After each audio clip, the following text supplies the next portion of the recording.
un ancla inmutable.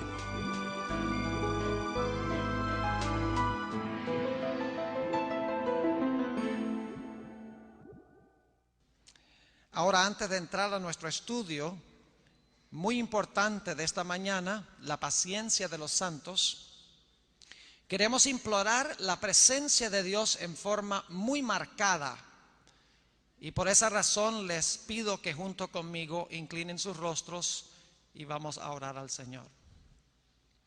Padre, gracias te damos por haber estado con esta actividad durante el transcurso de la semana. Hemos sentido tu presencia y en esta mañana queremos llegar a un clímax de nuestra semana de oración con un derramamiento especial y abundante de tu Espíritu Santo en nuestro medio. Te pido, Señor, que bendigas el estudio de tu palabra. Envía tu Espíritu Santo para hablar a cada mente y a cada corazón. Y, Señor, ayúdanos a tener la paciencia de los santos. Gracias por escuchar nuestra oración, porque te lo pedimos en el nombre de Jesús. Amén. Quiero comenzar nuestro tema de esta mañana leyendo Apocalipsis, el capítulo 14 y el versículo 12.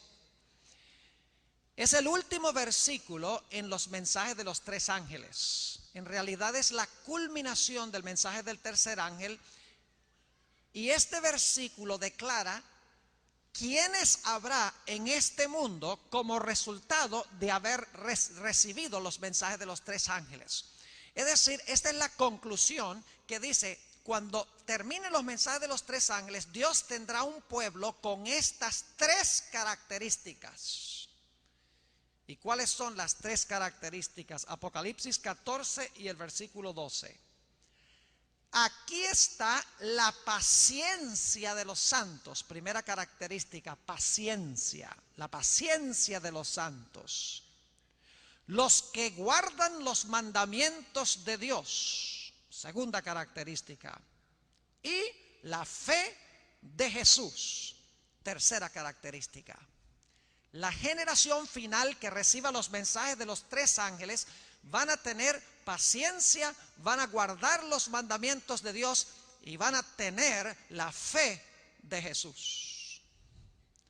Ahora, en esta mañana queremos especialmente hablar de la paciencia de los santos, porque ya hemos hablado de la fe de Jesús y de los mandamientos de Dios, entre otras cosas. Pero esta mañana queremos hablar en cuanto a la paciencia de los santos.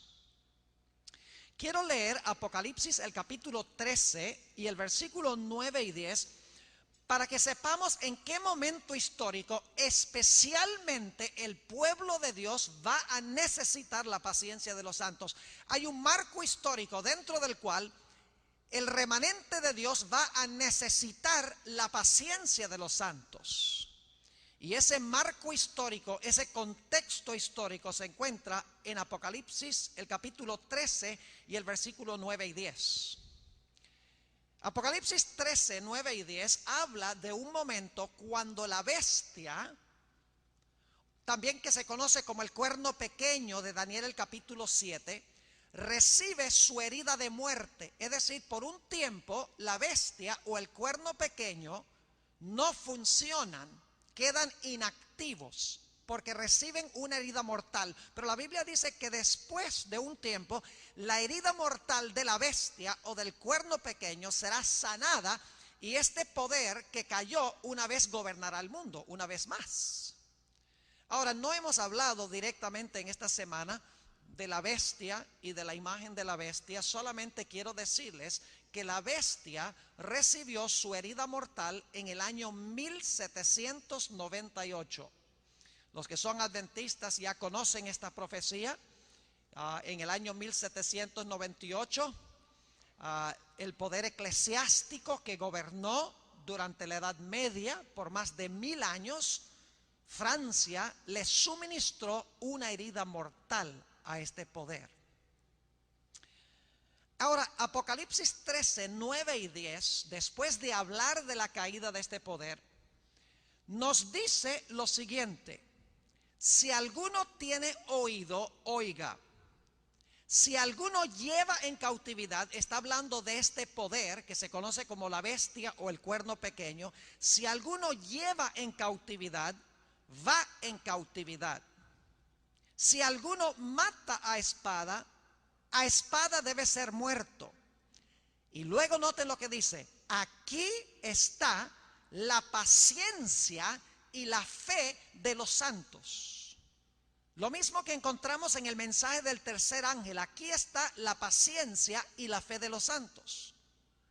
Es decir, la declaración de que la fe y la paciencia de los santos es necesaria se encuentra después que esta bestia recibe su herida mortal y antes de que se levante la bestia de la tierra, de Apocalipsis 13:11 en adelante, para imponer un decreto de muerte finalmente y para prohibir comprar y vender. Eso viene a este mundo. Aquellos que rehúsen recibir la marca de la bestia y que reciban el sello de Dios, la Biblia dice claramente que estas personas no podrán comprar y vender. Y finalmente se proclamará un decreto de muerte por parte de Babilonia a aquellas personas que deciden permanecer fieles a Dios. Ahora, estos eventos que están muy cerca en el futuro se hallan descritos en Apocalipsis 13:11 al 18. Ustedes pueden leerlo. Habla de prohibir comprar y vender. Habla del decreto de muerte. Es decir, que la declaración, aquí está la paciencia y la fe de los santos, viene después de la caída de la bestia o del cuerno pequeño y antes de que el cuerno pequeño o la bestia recuperen su poder. Dios, en otras palabras, necesita una generación en este mundo que cuando venga esta crisis terrible, donde no se pueda comprar ni vender y donde tendremos que enfrentarnos a la muerte, Dios quiere tener un pueblo que tenga la paciencia de los santos y que tenga la fe de Jesús, porque la vamos a necesitar para pasar por esta crisis tan terrible. Ahora, debo decirles que en el Nuevo Testamento hay dos palabras que se traducen paciencia. La primera palabra es macrothumia, que literalmente significa sufrir largo. Ahora, esa no es la palabra que se usa en Apocalipsis 13:10 y Apocalipsis 14:12. La palabra paciencia, macrothumia, significa uno resignarse ante el sufrimiento y la tribulación y pasivamente, sencillamente esperar que Dios intervenga para ayudarlo a uno. Pero la palabra paciencia que se usa en Apocalipsis 13:10 y 14:12 es la palabra hupomoné.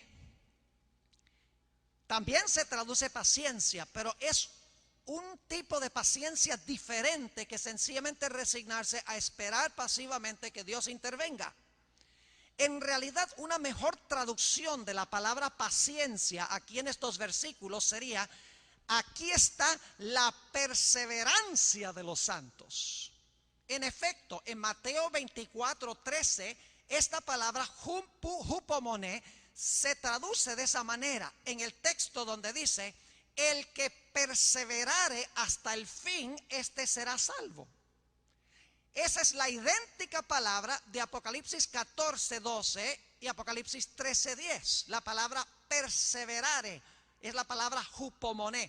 Es decir, que en Apocalipsis es preferible traducir la palabra paciencia no de esa forma, sino es preferible traducirla perseverancia. Aquí está la perseverancia de los santos. Es decir, no es una paciencia donde uno se siente resignado a que Dios intervenga para resolver algún problema que tenemos, sino que significa una fe o una confianza o una paciencia perseverante donde la gente está luchando a cada instante con Dios para que Dios les haga justicia. Es decir, es una paciencia activa. No es una paciencia pasiva, sencillamente sentarse y decir, bueno, voy a tener paciencia a ver qué hace Dios. No, la paciencia que se menciona aquí, hupomoné, perseverancia significa que sí, uno es paciente, pero uno insiste con Dios para que Dios intervenga.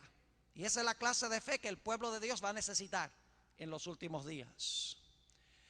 Ahora, para entender esta clase de paciencia que se menciona en Apocalipsis 14:12 y 13:10, yo he encontrado que el mejor lugar para comprenderlo se encuentra en una parábola que habló Jesús, que se halla registrada en el Evangelio según San Lucas, el capítulo 18. Así que en este momento voy a pedirles que vayan al capítulo 18 de Lucas y vamos a estudiar allí esta parábola de Jesús que está hablando de la época, vamos a ver, cuando los hijos de Dios van a necesitar tener la paciencia de los santos y la fe de Jesús. Primero vamos a mirar la parábola y luego vamos a hacer la aplicación de esta parábola. Lucas 18 y el versículo 1. Escuchen bien. También les refirió Jesús una parábola sobre la necesidad de orar siempre y no desmayar. Dos lecciones centrales de esta parábola. Jesús da la lección desde el comienzo. Dice, esto es lo que yo quiero enseñarles con esta parábola. ¿Cuáles son las dos lecciones? Que debemos siempre orar y no desmayar. Es decir, orar con persistencia, orar con perseverancia, no soltar el brazo de Dios porque no recibimos una respuesta inmediata. Vamos a encontrar en esta parábola. En otras palabras, el propósito de la parábola es enseñarnos que debemos orar siempre y nunca desmayar ni rendirnos en la oración. Versículo 2. Aquí está la parábola. Diciendo, había en una ciudad un juez que ni temía a Dios ni respetaba a hombre. Ahora imagínense un pueblo y en ese pueblo hay un juez.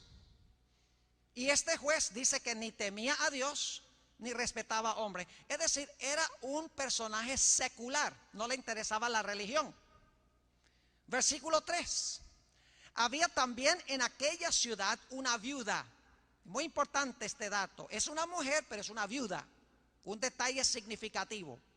Había también en aquella ciudad una viuda, la cual venía a él diciendo. Ahora, ese verbo venía no está traducido con suficiente fortaleza, porque en realidad es un tiempo continuo. Es decir, la mejor traducción sería seguía viniendo.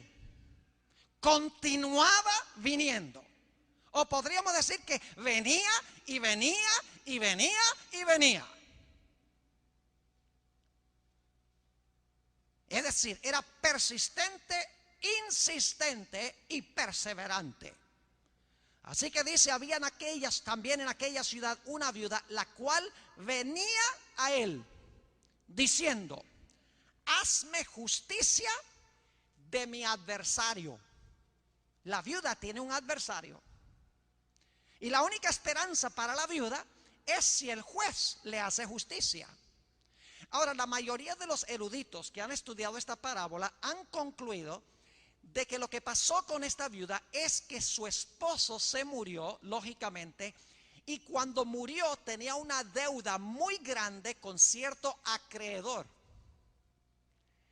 Y este acreedor, cuando se murió el esposo, dijo, yo tengo que cobrar lo que es mío, y le quitó a esta viuda todo lo que le había dejado su esposo para pagar la deuda que el esposo había contraído con este acreedor. Es decir, esta viuda, uso la expresión, no tenía dónde caerse muerta, porque el adversario le había quitado todo lo que tenía. Y por lo tanto la viuda ahora va ante el juez, sigue viniendo ante el juez y le dice, señor juez, hazme justicia de mi adversario. El adversario me ha quitado todo. Por favor, habla con el juez para que el juez me haga justicia. Y lo interesante es que por un tiempo el juez demoró en responderle. Note lo que sigue diciendo en el versículo 4. Y él no quiso, por algún tiempo. Es decir, hubo una demora. La respuesta no fue inmediata. Pero a pesar de que la respuesta del juez, la justicia del juez no se manifestó inmediatamente, la viudita no se rindió. La viudita seguía y seguía y seguía y seguía viniendo, cansando al pobre juez. Dice en el versículo 4, él no quiso por algún tiempo.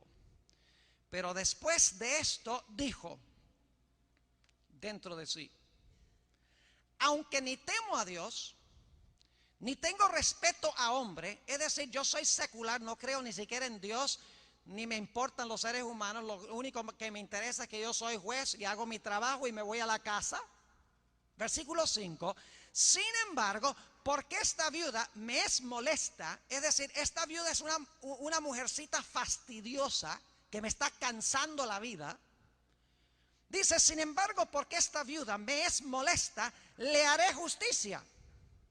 No sea que viniendo de continuo me agote la paciencia. Ustedes pueden captar, usando su imaginación, esta escena. Imagínense una viudita así, toda dobladita, toda humilde. Y ahí está sentado este gran juez que ha sido tal vez no elegido por el pueblo, pero elegido de alguna manera. Y él está sentado allá. Y cada día venían los del tribunal y le decían, señor juez, la viudita está aquí. Y el juez decía, oh no, por favor, otra vez no, por favor. Sí, señor juez, y dice que no se va a ir de la puerta hasta que la reciba. Está bien, déjala entrar. Y entraba la viuda. Señor juez, tengo un problema, y es que estoy durmiendo en la calle. Porque vino un adversario que te he dicho muchas veces y me quitó todo lo que tenía. Por favor, señor juez, hazme justicia. Y el juez dice, bueno, déjame examinar los libros, déjame hablar con el adversario, déjame ver qué puedo hacer. Vuelve mañana. El siguiente día, a las 6 de la mañana, está otra vez la viuda en la puerta. Vengo a ver el juez. Y así pasaba de día en día en día. Esta es la clase de paciencia que menciona Apocalipsis 14:12 y Apocalipsis 13:10. No es una paciencia donde uno se siente pasivamente y dice, bueno, vamos a ver si Dios puede intervenir. Yo voy a tener paciencia. No voy a ceder mi fe, pero voy a tener paciencia para que el Señor obre. No, Señor, esta es una paciencia activa, perseverante, insistente y persistente. Así que el juez dice, le voy a hacer justicia a esta viuda. Y en efecto, finalmente, después de una demora, el juez le hizo justicia y le devolvió lo que había perdido. Ahora, ¿qué significa esta parábola? Y especialmente, ¿cuándo se aplica esta parábola en la historia? Les voy a leer el contexto de esta parábola, es decir, lo que viene antes de la parábola y lo que viene después de la parábola, para que sepamos cuándo es que el pueblo de Dios va a tener esta clase de paciencia perseverante.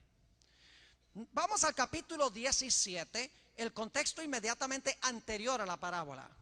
Lucas, el capítulo 17 y el versículo 26. Fíjense de qué había estado hablando Jesús antes de dar la parábola.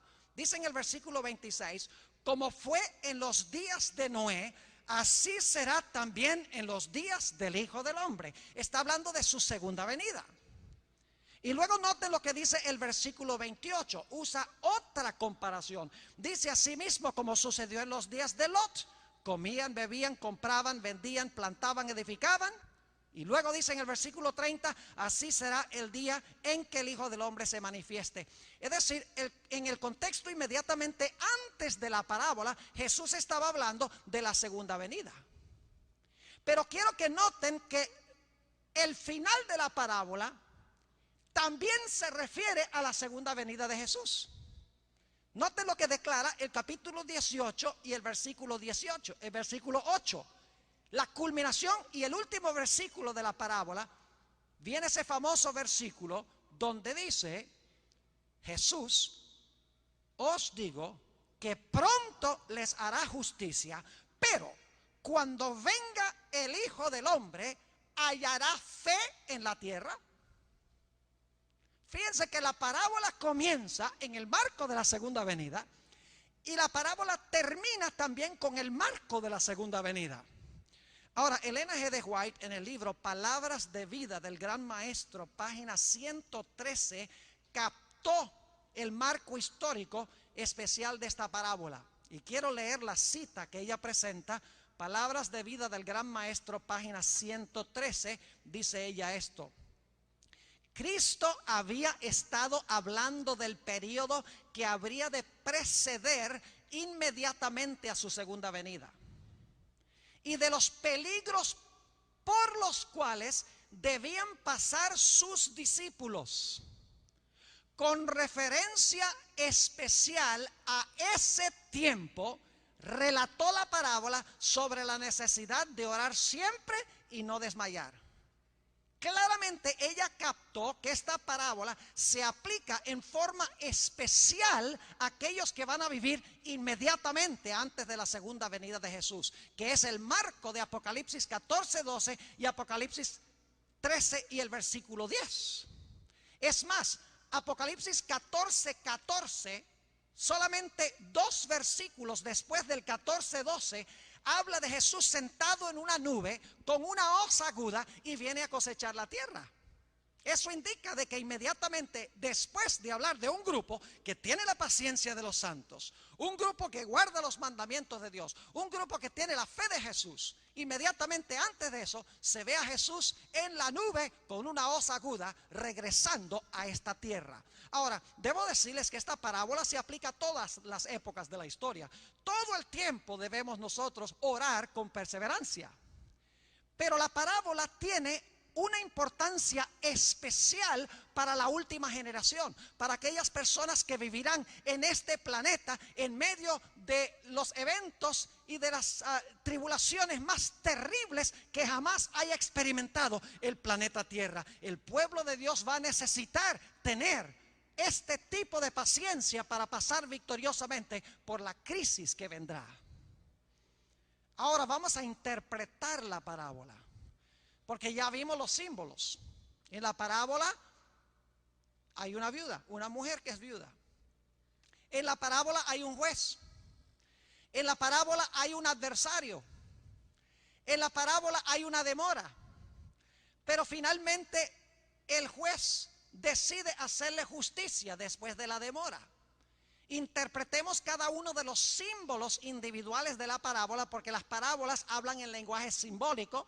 Si sabemos qué representa cada personaje de la parábola, vamos a saber qué lección tiene para nosotros que estamos viviendo, creo yo, en los últimos momentos de la historia del mundo. En primer lugar, hablemos en cuanto a la viuda. ¿Qué representa la viuda? Bueno, en lenguaje simbólico, una mujer representa ¿qué cosa? Una mujer representa la iglesia. Pero esta no es cualquier iglesia. Esta es la iglesia que lo ha perdido todo, según la parábola. Como la viuda no tenía ningún apoyo humano, había perdido su casa, había perdido su dinero, no tenía hijos que abogara por ella, no tenía amigos que la ayudaran. Es decir, como ella había perdido todo, de la misma manera, esta parábola está hablando de la iglesia de Cristo, que al final de la historia habrá perdido todo apoyo humano y tendrá que depender única y exclusivamente de Dios. Ustedes dicen, ¿cómo sabemos eso? Porque la parábola misma la dice. Noten lo que dice Lucas, el capítulo 18 y el versículo 6. Y dijo el Señor: oíd lo que dijo el juez injusto. ¿Y acaso Dios no hará justicia a sus escogidos? ¿Qué representa la viuda? ¿A los qué? La viuda representa a los escogidos, dice aquí. Sigue diciendo, no hará justicia Dios a sus escogidos que claman a Él día y noche. ¿Se tardará en responderles? Es decir, que la viuda representa a los escogidos. Ahora la pregunta es, ¿quiénes son los escogidos? Vamos al Evangelio según San Mateo, el capítulo 24, para que vean que esa expresión, los escogidos, se aplica especialmente a aquellos que van a estar vivos cuando Jesús regrese. Mateo, el capítulo 24, y quiero leer los versículos 23 y 24. Mateo 24 y el versículo 23 y 24. Dice aquí: entonces si alguno os dijere, mirad, aquí está el Cristo, o mirad, allí está, no lo creáis, porque se levantarán falsos cristos y falsos profetas, y harán grandes señales y prodigios, de tal manera que engañarán, si fuere posible, aún a los escogidos. ¿Cuándo es que van a vivir los escogidos? Y dicho sea de paso, si ustedes notan el contexto, Mateo 24 también habla inmediatamente antes de esto de los días de Noé, como un símbolo de lo que va a pasar en conexión con la segunda venida de Jesús. Es decir, es el mismo marco, el mismo contexto. Y aquí habla de los escogidos como aquellos que se van a parar en medio de los engaños de Satanás en este mundo y que no van a ser engañados. Si fuere posible serían engañados, pero no lo van a hacer. Es decir, los escogidos representan a aquellos que van a vivir en los últimos momentos de la historia de este mundo enfermo, de este mundo necesitado del Señor Jesús, de un reino nuevo y eterno. Es decir, la viuda representa a la iglesia que va a pasar por los eventos finales de la historia de este mundo. Una iglesia que lo habrá perdido todo. Ahora, ¿qué representa el juez? El juez, no cabe duda que representa a Dios, porque dice, ¿acaso Dios no hará justicia a sus escogidos? El juez es un símbolo de Dios. Y alguno dice, pero Pastor Bor, ¿cómo es que usted dice que el juez puede representar a Dios? Porque dice que el juez ni temía a Dios ni respetaba a hombre, y le respondió a la viuda nada más por quitársela de encima. ¿Acaso Dios es así? Escuchen, lo que está pasando aquí es que Dios está haciendo una comparación por contraste. Lo está diciendo de esta manera: si un juez que no respeta a Dios ni hace caso a ningún ser humano responde a la fe y a la paciencia persistente de una viuda por quitársela de encima, ¿cuánto más Dios nos responderá a nosotros? No por quitarnos de encima, sino porque nos ama. Es decir, es una comparación por contraste. Se está comparando al juez con Dios, pero se está haciendo de menor a mayor. Si el juez hace esto, no respetando a Dios, no reconociendo a hombre, por quitarse a la viuda de encima, ¿cuánto más Dios responderá a nuestras plegarias? No por quitarnos de encima, sino porque nos ama. Es decir, el juez en esta historia representa a Dios. La viuda representa la última iglesia. Esos somos nosotros, los que estamos sentados aquí. Ahora, ¿qué representa el adversario? La palabra griega antidikon es una palabra judicial. Es un enemigo que está en un tribunal tratando de malograr, tratando de acusar y derribar la reputación de la gente. ¿Quién es este adversario? ¿Qué representa el adversario? Que en realidad le quitó todo a la iglesia en los últimos días. Primera de Pedro, el capítulo 5 y el versículo 8 tiene la respuesta a esta pregunta. Primera de Pedro, el capítulo 5 y el versículo 8. Dice allí lo siguiente. Primera de Pedro, el capítulo 5 y el versículo 8. Y ustedes conocen muy bien este texto. Dice, sed sobrios y velad, porque vuestro antidikon, vuestro adversario, el diablo, como león rugiente, anda alrededor buscando a quien devorar. es la idéntica palabra griega que se usa en 1 de Pedro 5:8. Es decir, el adversario en esta parábola representa a Satanás. Lo que quiere decir esto es que la última iglesia, el remanente fiel de Dios, que ha recibido los mensajes de los 3 ángeles, que tiene la paciencia de los santos, que tiene la fe de Jesús y que guarda los mandamientos de Dios, van a pasar por unas circunstancias parecidas a las que se describen en esta parábola. Satanás, el adversario, les va a quitar todo lo que tienen: casas, dinero, amigos, familiares, ropa, libertad. Inclusive algunos, según Apocalipsis, tendrán que pagar con el costo de su vida. Es decir, Satanás, el adversario, le va a quitar todo a la iglesia. Por eso la iglesia se presenta como una viuda. Son los escogidos de Dios que viven en los últimos días. Y la única esperanza de la iglesia será en apelar su situación al juez. Ahora la pregunta es, ¿contestará Dios sus plegarias inmediatamente? La respuesta es no. Porque en la parábola el juez se demoró en responder. De la misma manera, el pueblo de Dios que pasará por el terrible tiempo de angustia, cual no hubo desde que existe nación en el planeta Tierra. De la misma manera, cuando clamen a Dios y oren a Dios para que Dios los libre del adversario, de sus enemigos, y que los salve de la ira de sus enemigos, Dios no va a contestar sus oraciones inmediatamente. Dios, para su propio bien, se va a demorar en responderles.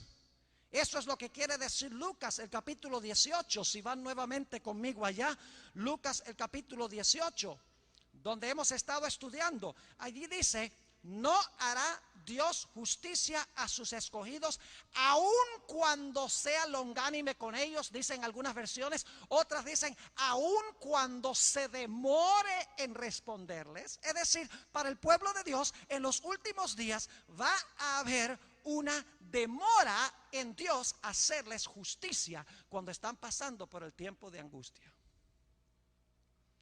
Mis hermanos y hermanas, apreciados jóvenes, nosotros no tenemos ni la menor idea de cómo va a ser el tiempo de angustia de Jacob. Dice el conflicto de los siglos que nosotros podemos imaginarnos lo peor, la peor escena, el mundo en su peor situación, y dice ella que va a ser aún peor de lo que nosotros nos podemos imaginar. El pueblo de Dios estará en diferentes partes del mundo sin tener ningún apoyo humano. Su única esperanza se encontrará en Dios. Pero esta última generación será una generación que tiene la paciencia de los santos, que a costa de sus vidas guarda los mandamientos de Dios por amor a Jesús, y que tiene la fe inquebrantable del Señor Jesús en sus vidas. En realidad, esta parábola hay que entenderla a la luz de la experiencia de Jacob.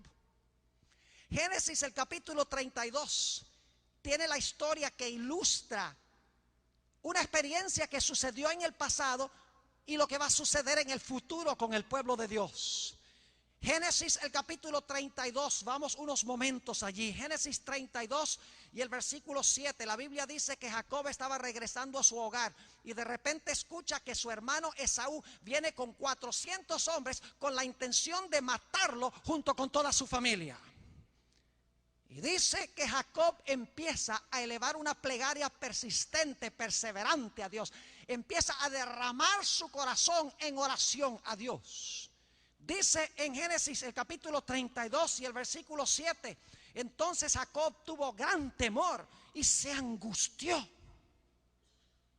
De ahí viene la expresión tiempo de angustia de Jacob. Dice, se angustió y distribuyó el pueblo que tenía consigo y las ovejas y las vacas y los camellos en 2 campamentos. Está seguro de que su hermano, su adversario, lo va a destruir.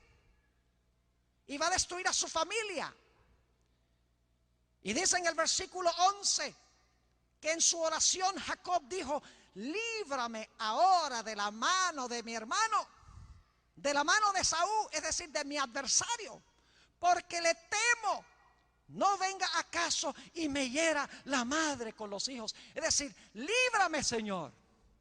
Y dice la Biblia que Jacob cruzó el río y en el otro lado del río derramó su alma, su corazón, su ser en oración a Dios para que Dios lo librara de su adversario. Job no tenía nada sobre lo cual recostarse. Su familia y él estaban indefensos ante este enemigo.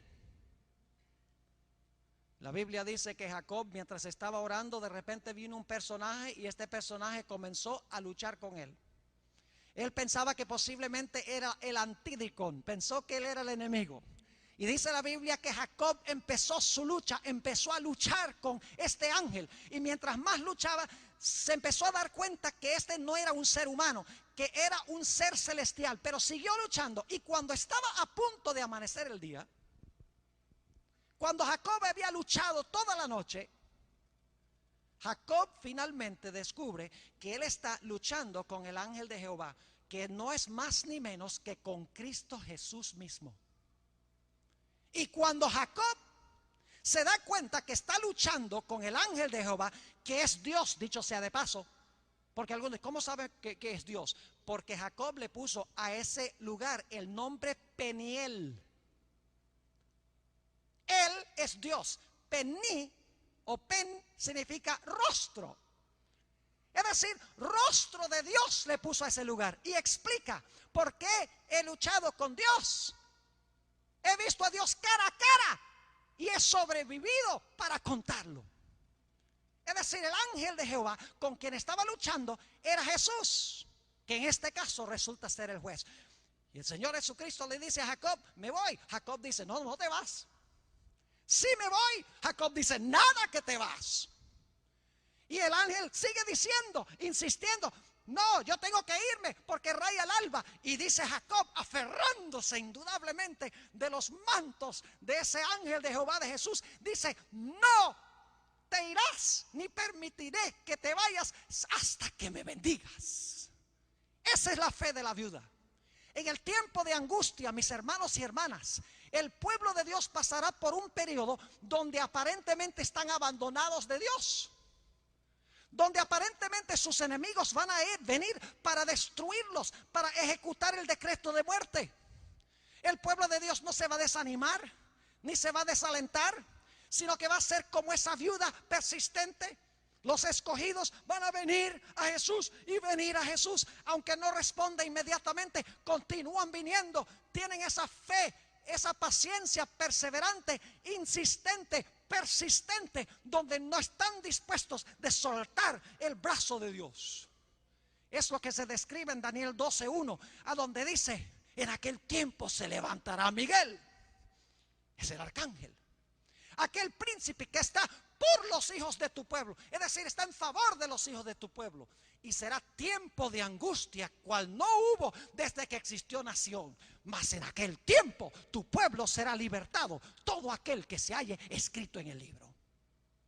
El tiempo de angustia de Jacob es lo que se describe en esta parábola, donde la viuda viene y viene y viene al juez. Isaías, el capítulo 54 y el versículo 7 y 8 describe este periodo. Isaías, el capítulo 54 y los versículos 7 y 8. Escuchen qué interesante estos versículos. Dice allí, Dios está hablando a su pueblo: por un breve momento te abandoné,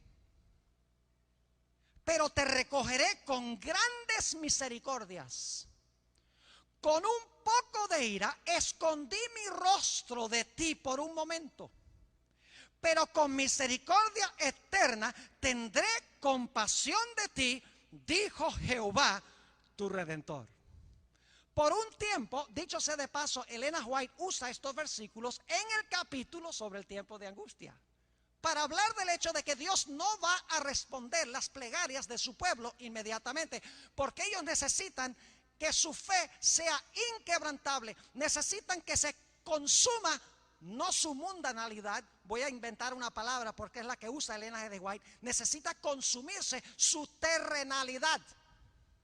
Esa palabra no existe. Los profesores de español me van a decir, pastor, esa palabra no es autorizada por la Real Academia Española. Pero tengo que establecerla porque la palabra en inglés es earthliness. No es worldliness, es earthliness, que significa terrenalidad. Es decir, durante este periodo Dios va a permitir que su pueblo pase por esta experiencia para que queden completamente desconectados de cualquier cosa que los ata al planeta Tierra. Y van a depender solo y exclusivamente de Dios. La experiencia de Job ilustra lo mismo. Vino Satanás, el adversario, el antídicon. Ojalá tuviera tiempo de predicarles un sermón sobre el libro de Job. Un libro muy mal comprendido, dicho sea de paso. Y la razón por la cual es mal comprendido es porque muchos eruditos, o la mayoría de ellos, creen que después del capítulo 1 y 2 desaparece Satanás. ¿Ve? Todo el que causó los males desaparece y uno no sabe que le haya pasado nada por todo lo que hizo. Pero el asunto es que sí aparece Satán al final del libro, pero no aparece con el nombre de Satán, sino que aparece con el nombre de Leviatán. En el capítulo 1 y 2, Satanás le quitó todo a Job. Como esta viuda había perdido todo. Le quitó en primer lugar sus casas. Luego le quitó sus bestias. Luego le quitó sus hijos y sus hijas. Luego hizo que la esposa se volcara contra él. Y finalmente lo afligió con una enfermedad terrible desde la parte de más arriba de su mollera hasta la planta del pie. Y luego, para colmo de males, los amigos que vienen para consolarlo terminan acusándolo. Es decir, Job no tenía ningún apoyo humano. Había quedado abandonado de los hombres y aparentemente abandonado de Dios.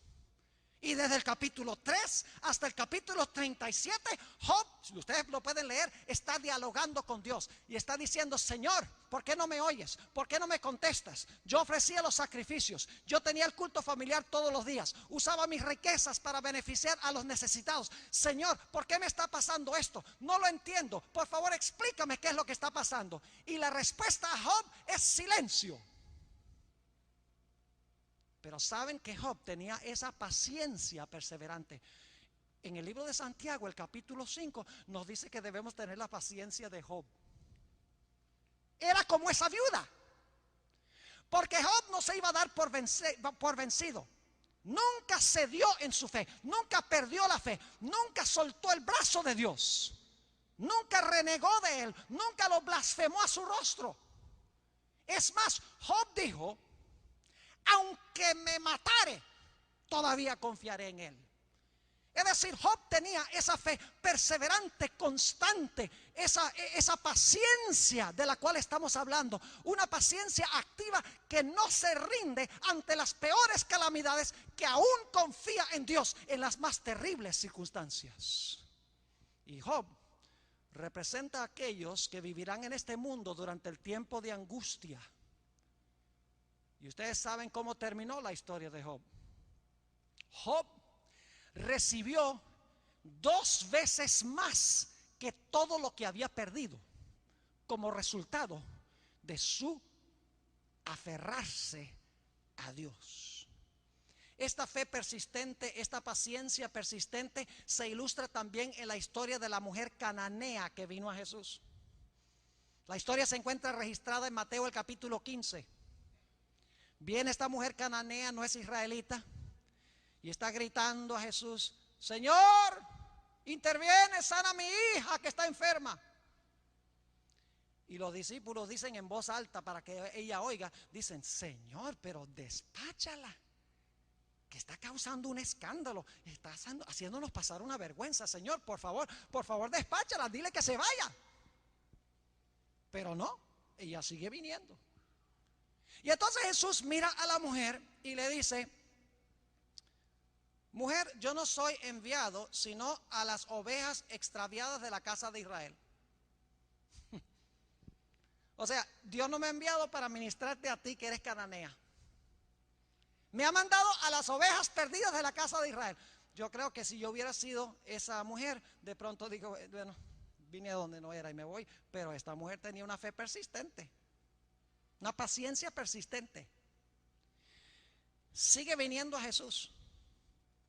Y el Señor Jesucristo le dice a esta mujer, mire, no es bueno tomar el pan de los hijos y tirárselo a los perros. Ahora Jesús le está diciendo perra. Si no me hubiera ido, para ese momento, esa sería la señal de que es tiempo de irse. Pero esta mujer tenía una fe tan persistente en Jesús, tan perseverante, y Jesús estaba probando su fe. Tenía una fe tan fuerte que le dijo, sí, Señor Jesús, pero ¿sabes algo? Aún los perrillos comen las migajas de pan que caen de la mesa de sus señores. Jesús demoró en responderle para probar su fe. Y esta mujer manifestó una fe inquebrantable. Y esa es la clase de fe que vamos a necesitar, mis hermanos y hermanas. La clase de paciencia que vamos a necesitar. Imagínense ustedes si ahora cualquier cosita que pasa en la iglesia nos desanima, decir, no, yo no voy más a la iglesia. ¿Cómo vamos a resistir cuando vengan las pruebas de verdad? Si cuando alguien nos ofende ahora perdemos la paciencia instantáneamente, ¿qué nos hace pensar que cuando vengan las pruebas grandes, donde nuestra vida esté en juego, de repente vamos a manifestar paciencia? La paciencia se desarrolla ahora. Esa paciencia que vamos a necesitar, la paciencia de los santos, esa fe perseverante y persistente, hay que desarrollarla ahora, cada día, en nuestra relación con el Señor Jesucristo. Volviendo otra vez a Lucas, el capítulo 18, quiero notar una expresión aquí muy interesante, ya llegando al clímax de nuestro tema de esta mañana. Lucas, el capítulo 18 y el versículo 7. Hay una expresión aquí muy importante. ¿Saben ustedes que la experiencia por la cual pasará el pueblo de Dios será muy semejante a la experiencia por la cual pasó Jesús? Porque el pueblo de Dios va a tener que andar en los pasos de Jesús. Jesús dijo, me aborrecieron a mí primero y los van a aborrecer a ustedes también. Porque ustedes son mi cuerpo. Lo que le pasa a la cabeza, que soy yo, le va a pasar al cuerpo. Lo que le pasa al pastor, le va a pasar también a sus ovejas. Lo que le pasa al soberano, le va a pasar también a sus súbditos. Por eso Jesús dijo en San Juan 16, 1 y 2, dice, viene el tiempo cuando aquellos que os maten pensarán que le están haciendo un favor a Dios. El pueblo de Dios va a pasar por las mismas circunstancias por las cuales pasó Jesús al final de su vida. Noten lo que dice Lucas 18 y el versículo 7, hablando de los escogidos. ¿Y acaso Dios no hará justicia a sus escogidos, que claman a Él día y noche? ¿Cuán a menudo claman? Los escogidos clamarán día y noche. Ahora, ¿por qué es significativa esa expresión? Dicho sea de paso, la palabra clamar aquí es la palabra griega boao, que es la misma palabra que se usa para Jesús cuando está en la cruz del Calvario y clama a gran voz, Dios mío, ¿por qué me has desamparado? Es un gritar, es un clamor fuerte. Ahora noten lo que dice en el Evangelio según San Mateo, el capítulo 26 y el versículo 39. Fíjense la agonía de Jesús. El Padre no le contestó inmediatamente. Mateo el capítulo 26 y el versículo 39. Leímos estos textos el sábado pasado. Dice allí, Jesús en el huerto del Getsemaní, yendo un poco adelante, se postró sobre su rostro orando y diciendo, Padre mío. Está apelando al juez y Satanás lo está acechando, tratando de desanimarlo. Jesús no tiene nada. El Señor Jesucristo lo ha perdido todo. Finalmente estará en la cruz, ni siquiera la ropa la va a tener. Dice, Padre mío, si es posible, pase de mí esta copa, pero no sea como yo quiero, sino como tú. El versículo 42 dice que pasó por la misma experiencia otra vez. Otra vez fue y oró por segunda vez diciendo, Padre mío, si no puede pasar de mí esta copa sin que yo la beba, hágase tu voluntad. Y el versículo 44 dice que por tercera vez clamó a su Padre, Y dejándolos, se fue de nuevo y oró por tercera vez, diciendo las mismas palabras. Jesús le está rogando a su Padre que intervenga para librarlo, pero no es sabio para el Padre librarlo en este momento. Finalmente llega al punto a donde el Señor Jesucristo clama en la cruz. Mateo el capítulo 27 y el versículo 46. Mateo 27 y el versículo 46, también lo leímos la semana pasada. Cerca de la hora novena, Jesús clamó a gran voz. Clamó, la misma palabra boao de la parábola de Lucas 18. Dice, clamó a gran voz diciendo, Elí, Elí, lama sabactani. Esto es, Dios mío, ¿por qué me has desamparado? Pero Jesús no se rindió en su fe. A pesar de que su Padre no lo bajó de la cruz en ese instante, el Señor Jesucristo perseveró.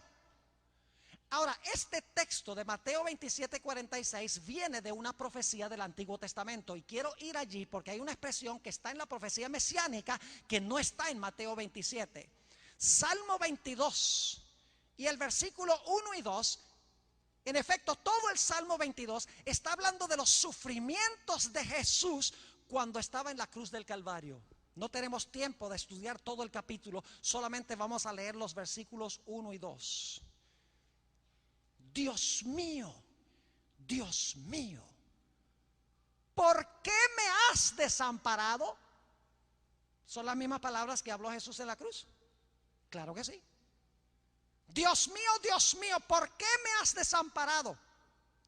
¿Por qué estás tan lejos de mí, de mi salvación y de las palabras de mi clamor? Y ahora escuchen el versículo 2. Dios mío, clamo de día y no respondes, y de noche y no hay para mí reposo. Jesús clamó día y noche según esta profecía mesiánica, de que su Padre, si fuera posible, le quitara la copa, aliviara su sufrimiento. Pero el Padre se demoró en responderle a Jesús. Pero lo lindo es que Jesús en la cruz dijo, aunque me matare, todavía confiaré en Él. Nada va a sacudir mi fe en mi Padre. Yo conozco sus promesas. Y aunque yo perezca para siempre, todavía seguiré confiando en mi Padre y amando a mi Padre. Jesús tenía la paciencia, no de los santos, sino la paciencia de Jesús, que es la paciencia que vamos a tener nosotros los que pasemos por estas circunstancias. En Hebreos el capítulo 5 y el versículo 7 encontramos una descripción de los sufrimientos de Jesús en el huerto de Getsemaní. Pasó por la experiencia de la viuda, clamando al juez, al Dios Padre, el que le podía librar de la muerte. Y sin embargo, la respuesta de Dios se demoró. Satanás lo acechaba como al adversario, tratando de destruirlo. Pero Jesús no se conmovió. Dice en Hebreos el capítulo 5 y el versículo 7, hablando de los sufrimientos de Jesús en el huerto del Getsemaní, y Cristo en los días de su carne, es decir, cuando estuvo andando por esta tierra, ofreciendo ruegos y súplicas con gran clamor y lágrimas al que le podía librar de la muerte. No fue librado de la muerte, pero dice la última parte del versículo, fue oído a causa de su temor reverente. Tenemos nosotros esa clase de fe y paciencia que va a necesitar el pueblo de Dios. Tenemos que obedecer los mensajes de los tres ángeles, porque la conclusión de los mensajes de los tres ángeles dice, aquí está la paciencia de los santos. Aquí está el grupo que tiene la paciencia de los santos. Aquí están los que guardan los mandamientos de Dios y la fe de Jesús.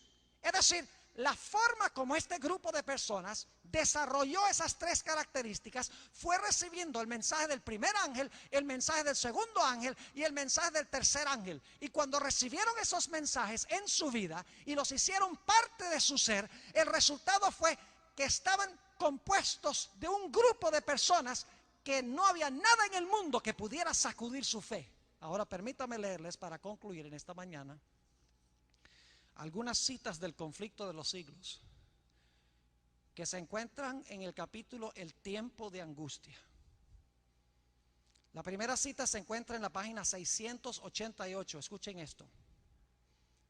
Hablando de del pueblo de Dios que ha perdido todo en este tiempo. Sin embargo, por lo que ven los hombres, parecería que los hijos de Dios tuviesen que sellar pronto su destino con su sangre, como lo hicieron los mártires que los precedieron. Ellos mismos, ahora escuchen bien, ellos mismos empiezan a temer que el Señor los deje perecer en las manos homicidas de sus enemigos. Es un tiempo de terrible agonía. De día y de noche claman a Dios para que los libre. Los malos se jactan y se oye este grito de burla: ¿dónde está ahora vuestra fe? ¿Por qué no os libra Dios de nuestras manos si sois verdaderamente su pueblo? Dicen los impíos. ¿Por qué no los ha librado todavía? El pueblo de Dios no tendrá una respuesta a eso, sino confiar que Dios los librará. En la página 677 del Conflicto de los Siglos dice Elena White esto, hablando de los escogidos: su fe no decae porque sus oraciones no reciben inmediata contestación. ¿Captaron eso? Su fe no decae porque sus oraciones no reciben inmediata contestación. Aunque sufren la ansiedad, el terror y la angustia más desesperantes, no dejan de orar. ¿Cuándo aprendemos a orar de esa manera? Allá, demasiado tarde. Hay que aprender a orar así ahora. Hay que desarrollar esa fe ahora. Sigue diciendo: echan mano del poder de Dios, como Jacob se aferró al ángel, y de sus almas se exhala el grito: no te soltaré hasta que me hayas bendecido. La última cita que quiero leer del Conflicto de los Siglos se encuentra en la página 688 y 89, y allí Elena G. de White cita la parábola de Lucas 18, por si acaso alguno dudaba aún de que esta parábola se aplica a aquellos que van a pasar por el tiempo de angustia. Y mis hermanos y hermanas, yo creo que nosotros estamos viviendo en los últimos eventos de la historia de este mundo. Estamos en el umbral de lo que se describe aquí. Dice la sierva de Dios: si los hombres tuviesen la visión del cielo, verían compañías de ángeles poderosos en fuerza, estacionados en torno de los que han guardado la palabra de la paciencia de Cristo. Con ternura y simpatía, los ángeles han presenciado la angustia de ellos, es decir, de los escogidos, y han escuchado sus oraciones. Aguardan la orden de su jefe para arrancarlos del peligro. Es decir, los ángeles están nada más allí diciendo: dinos cuándo, Señor, dinos cuándo, para ir a librarlos. Y así es cada día con nosotros cuando perseveramos en el Señor. Sigue diciendo: pero tienen que esperar un poco más. La misma dilación, es decir, demora, que es tan penosa para ellos, es la mejor respuesta a sus oraciones. Saben que cuando nosotros le oramos a Dios y le pedimos a Dios algo, a veces pensamos que si no recibimos inmediatamente ese algo, Dios no nos contestó. Pues déjenme decirles que hay tres formas en que Dios puede contestar. Dios puede decir sí, no o espera. No nos rindamos porque nos dice espera. Cuando nos dice espera es porque Él sabe que en ese momento no es propicio, no es bueno darnos lo que estamos pidiendo, porque no va a edificar nuestro carácter, no nos va a ayudar a crecer espiritualmente. Sigue diciendo: mientras procuran esperar que el Señor obre, son inducidos a ejercitar su fe, esperanza y paciencia, como no lo hicieron durante su experiencia religiosa anterior. Es decir, es una experiencia de crecimiento, de aprendizaje. Sigue diciendo: sin embargo, El tiempo de angustia será acortado por amor a los elegidos. ¿Y acaso Dios no defenderá la causa de sus escogidos que claman a Él día y noche? Os digo que defenderá su causa presto. El fin vendrá más pronto de lo que los hombres esperan. Mis hermanos y hermanas, apreciados jóvenes, apreciados amigos que escuchan por radio, por televisión, nos esperan momentos tormentosos. Nos espera un tiempo de angustia cual no fue desde que hubo nación. Y saben que Satanás ha inventado la teoría del rapto secreto para que la gente crea que no van a estar aquí durante el tiempo de angustia, durante el tiempo de las plagas. La mayoría de los cristianos hoy en día no creen que ellos van a estar en este mundo durante la gran tribulación, durante el tiempo de angustia. Ellos creen que Dios se los va a llevar 7 años antes de su venida gloriosa al cielo. Y entonces el tiempo de angustia y las plagas van a caer sobre los que se quedaron atrás, sobre los judíos específicamente. Y como resultado, muchos cristianos hoy en día no están aprendiendo a ejercitar y a desarrollar la clase de fe que el pueblo de Dios va a necesitar. Esa fe y esa paciencia inquebrantable que será indispensable y necesaria para permanecer firmes cuando venga ese tiempo. Mi pregunta es, ¿estás desarrollando tú esa clase de fe? En esta mañana yo quiero descender de esta plataforma porque yo quiero hacer un último llamado. Mi llamado en esta mañana tiene 2 partes. La primera parte del llamado es para los que son adventistas del séptimo día, que ya comenzaron a caminar con Jesús. Algunos están más avanzados en el camino de la vida cristiana que otros. Algunos aquí son adventistas de 2 generaciones. Algunos me imagino que tendrán 70, 80 años o aún más de ser adventistas. Han caminado con Jesús durante mucho tiempo, han caminado en la verdad durante mucho tiempo. Yo quiero hablar específicamente a aquellos que son adventistas, que empezaron a caminar con el Señor. ¿Cuántos de esos en esta mañana quieren decirle al Señor Jesucristo: Señor Jesús, yo quiero, por la gracia de tu Espíritu Santo, por el poder de tu Espíritu Santo, que tú me des estas características: la paciencia de los santos, que me impartas la fe de Jesús y que me ayudes con tu poder a guardar tus mandamientos por amor a Jesús. ¿Cuántos están dispuestos de decirle al Señor Jesús: Señor Jesús, yo estoy dispuesto de dedicarte el tiempo necesario en oración perseverante, en estudio de tu palabra perseverante, en testificar a otros de una forma perseverante? Porque en ese tiempo de angustia yo quiero tener esa fe inquebrantable, inconmovible.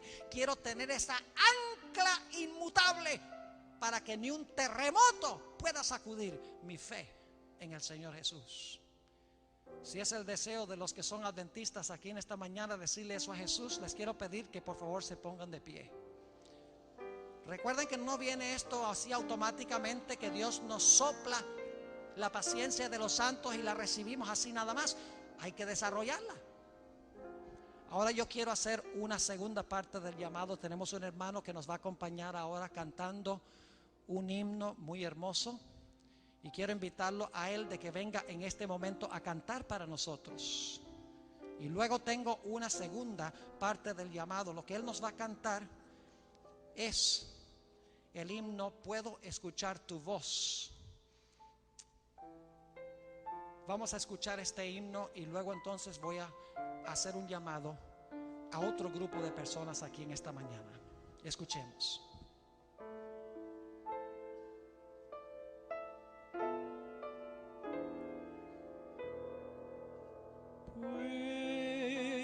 Puedo escuchar tu voz que está llamando con mucho amor.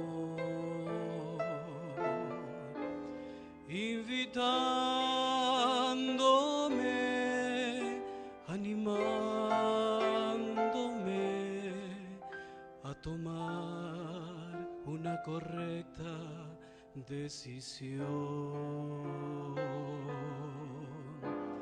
Tú me conoces bien y mis defectos puedes cambiar. Si permito hoy que tu mano obre en mí, nueva vida voy a disfrutar. Oh Dios, sabes que soy un débil pecador. Oh Señor, necesito tu perdón. El caminar con el Señor Jesús tiene un comienzo. Los que he llamado en estos momentos para que se pongan de pie ya empezaron su caminar con Jesús. Pero yo creo que aquí en esta mañana hay personas que oficialmente no han comenzado su caminar con Jesús, porque el momento del bautismo es el momento cuando nacemos. Y allí empezamos nuestro desarrollo en la familia de Jesús. Yo quiero preguntar en esta mañana, al concluir esta semana de oración, ¿hay alguien aquí en esta mañana, posiblemente más que una persona, que quiere decirle al Señor Jesucristo: Señor Jesús, por tu gracia yo quiero prepararme para un día bautizarme y comenzar a caminar con Jesús oficialmente como miembro de su familia? Yo quiero comenzar ese caminar con Jesús de tal manera que mi fe cada día pueda crecer más, mi paciencia pueda crecer cada día más, para que yo pueda tener estas características que menciona Apocalipsis cuando el Señor Jesucristo venga. ¿Hay alguien aquí en esta mañana que quiere decirle eso a Jesús levantando la mano? Hemos tenido varias decisiones durante la semana para el bautismo, pero quiero dar la oportunidad, la última oportunidad, para que aquellos que no han respondido lo hagan en esta mañana. ¿Hay alguien que quiere levantar la mano y decirle al Señor Jesús: sí, Señor Jesús, yo quiero en esta mañana decidir que voy a empezar a caminar contigo e integrarme como miembro de tu familia? ¿Quiere levantar la mano? Tenemos algunas manos levantadas. Para mí es muy difícil ver sus manos. ¿Podría pedirles por favor que vengan al frente en nuestro último llamado? Los que han levantado la mano, por favor vengan aquí al frente. Yo quiero tener una palabra de oración con ustedes en esta mañana. Al concluir esta semana de oración, este banquete espiritual que hemos tenido con el Señor, no dejen pasar esta oportunidad. No es un compromiso conmigo. No crean que es tan difícil decirle sí a Jesús. Fíjense, los niños enseguida vienen adelante. Por eso Jesús dijo que debemos llegar a ser como niños, porque los niños no se ponen a pensar: bueno, ¿qué van a decir mis padres? ¿Qué va a decir la familia? ¿Y los amigos qué van a pensar? ¿Y cuánto voy a tener que sacrificar? ¿Qué va? Los niños vienen y ellos enseguida responden al llamado del Señor. Por eso Jesús dijo que nosotros debemos ser como niños. Debemos ser como ellos. Miren qué lindo este grupo de niños. De ellos es el reino de los cielos. ¿Sí o no? ¿Alguien más de los adultos acá? Los que nos hemos vuelto sofisticados en nuestro pensar. Los que hemos llegado al punto de pensar: bueno, yo no sé, no es un asunto tan popular pararme enfrente de toda esta gente. Miren cómo vienen los niños. Gloria a Dios. Precioso esto, ¿verdad que sí? ¿Y los adultos qué? ¿Y los jóvenes qué? ¿Se van a dejar ganar por los niños? ¿Alguien más en nuestro medio que quiere venir al frente? Gloria a Dios. Hay algunos más que vienen caminando por el pasillo. Puede ser que este sea el último llamado que Dios te va a hacer. Yo no sé, pero la semana de oración termina hoy y no vas a escuchar la voz llamándote más fuerte que lo que estás escuchando ahora mismo. Así que no dejes pasar esta ocasión. El tiempo se ha ido y debemos terminar nuestro culto. Pero siempre me da temor terminar un llamado, porque puede haber alguien que tiene una lucha, que terminó el llamado y no pudo pasar al frente. ¿Alguien más que quiere decirle: sí, Señor Jesús, yo quiero empezar a caminar contigo? Gloria a Dios. Para tener esa fe y esa paciencia inquebrantable. ¿Alguien más? Posiblemente la mayoría de los que están aquí son adventistas de años. ¿Hay alguien aquí en esta mañana que quiere decirle a Jesús: Señor, yo quiero reconsagrar mi vida a ti, me he extraviado del camino, he estado andando como no debo, quiero regresar al camino y quiero seguir caminando contigo? Ahora estoy llamando no a los que se van a bautizar, sino a los que quieren reintegrarse nuevamente al camino del Señor, quieren caminar por los caminos del Señor. ¿Quieren venir al frente también? Yo quiero tener una oración con ustedes.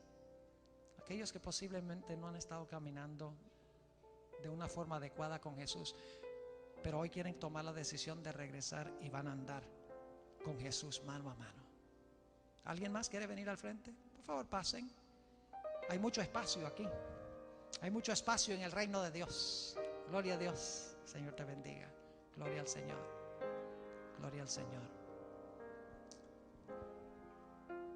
Gloria a Dios. Algunos dicen: pastor, ¿por qué usted hace un llamado? Mis apreciados hermanos y amigos, si nosotros no estamos dispuestos de responder al llamado del Señor ahora, públicamente, ¿qué va a suceder cuando tengamos que pararnos públicamente en favor de Jesús, aún a riesgo de nuestra propia vida? Por eso hago llamados. Necesitamos responder, pararnos, decir: yo y mi casa serviremos a Jehová. ¿Alguien más? Qué lindo grupo. Gloria a Dios. Ya vienen acercándose otros. Yo me he deleitado en esta semana de oración. ¿Se han deleitado ustedes en esta semana? Reabasteciendo nuestras baterías, fundamentándonos mejor en el mensaje especial que Dios ha dado a esta iglesia. ¿Alguien más que quiere venir al frente? Reconsagrar su vida a Jesús. ¿O quiere decir: yo quiero prepararme para el bautismo? Pueden también, aquellos que todavía no han venido al frente expresando el deseo de bautizarse, pueden venir al frente también en este momento. Qué hermoso como el Espíritu Santo obra. Si fuera yo el que los estuviera llamando, nadie vendría al frente. Pero el Espíritu Santo está tocando corazones, está hablando a los jóvenes, al personal docente, a los hermanos, a las hermanas, las visitas, los que escuchan por radio. Si estás escuchando por radio, te invito a que te pongas de pie ahora también. Dios te ve. Si estás viendo por televisión, ponte de pie. Aunque estés solo, aunque estés sola, Dios te ve. Dios ve tu decisión. Gloria a Dios por este grupo precioso que ha venido al frente. Voy a tener una palabra de oración para concluir esta semana de oración. Si alguno durante la oración quiere venir al frente en respuesta al llamado de Jesús, por favor háganlo. No dejen pasar esta oportunidad. Vamos a escuchar una vez más el himno y entonces voy a concluir con una palabra de oración. Mientras oyen el himno, si quieren venir al frente, háganlo, porque es el momento propicio. Escuchemos.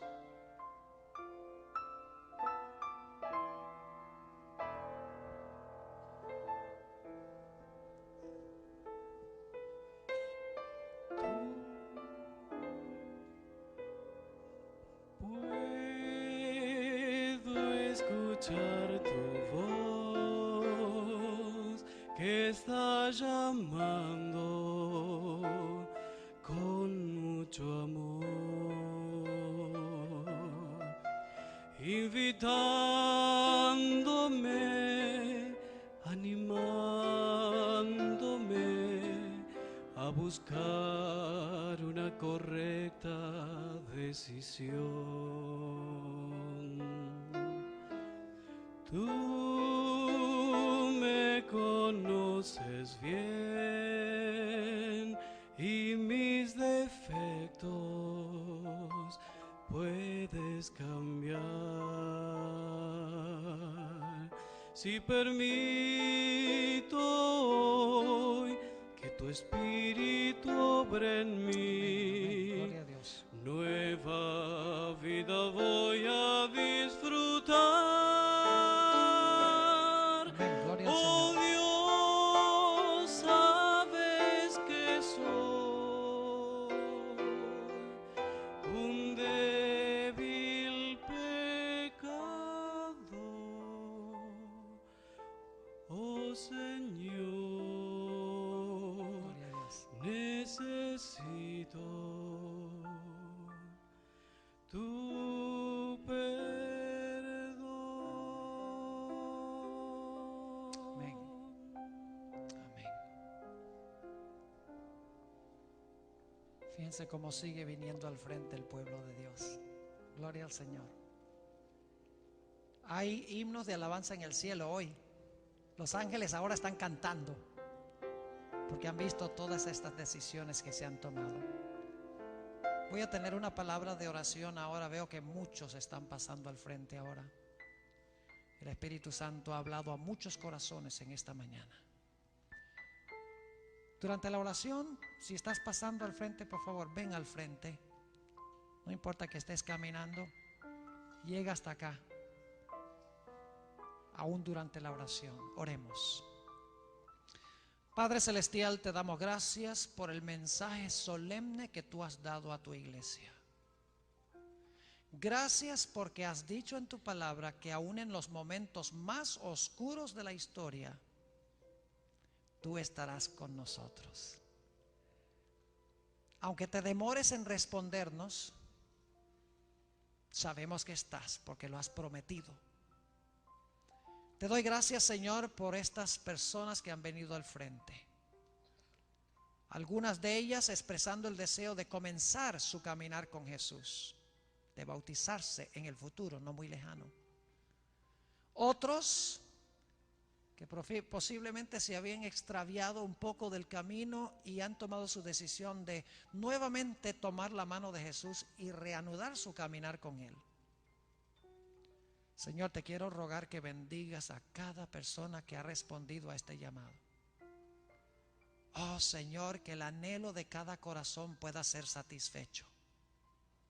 Y Señor, aquellos adventistas de años, décadas, algunos menos tiempo, te ruego, Señor, que tú les fortalezcas la fe cada día. Señor, anhelamos que Jesús venga pronto. Estamos cansados de vivir en este mundo de clamor, sufrimiento, dolor, enfermedad, muerte. Queremos que Jesús venga pronto. Te pedimos, Señor, que acortes, por favor, en tu justicia, la historia de este mundo para que podamos irnos a nuestro hogar. Te damos gracias por el privilegio de acercarnos a ti en oración.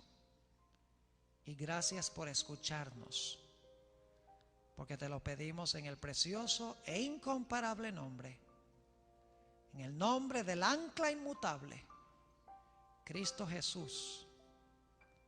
Amén.